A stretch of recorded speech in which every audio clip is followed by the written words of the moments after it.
Hi guys, welcome to a new video. Thanks for watching again. And today we continue in 1 Timothy 2. And today we will study verse 11.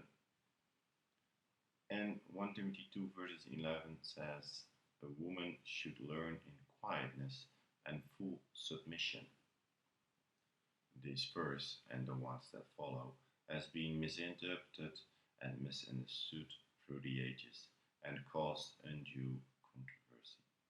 Once again, understanding the cultural context of Paul's era is critical to understanding this verse. Here, Paul continues the theme from the previous verse, where one should not detract or distract from learning about God by remaining peaceful, calm, self-controlled, and with full respect and service to other believers. Jesus and his followers, including Paul, were groundbreaking in their era for teaching the women alongside the men for ministry, unlike many other cultures and religions.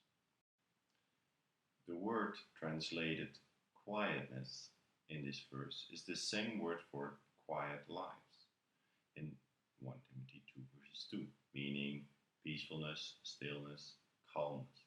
It's not the word silence.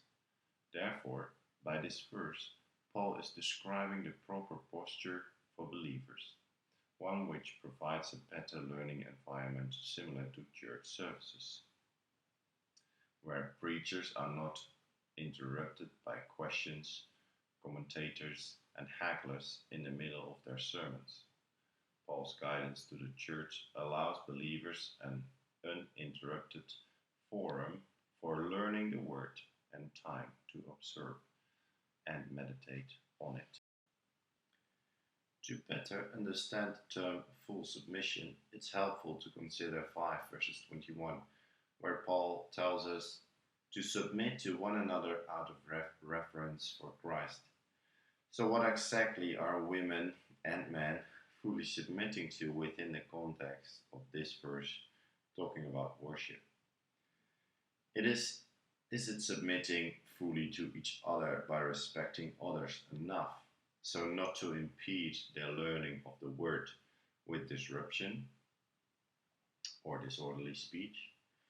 And is it submitting to the holiness of God and His word, meaning we not only give our full attention, but we also commit ourselves to studying the truth rather than voicing whatabouts, as we learn in a group setting? If the latter, this does not mean we do not study the word to verify what we heard. It merely means there is a proper time and place for clarification, and not necessarily in front of the entire body.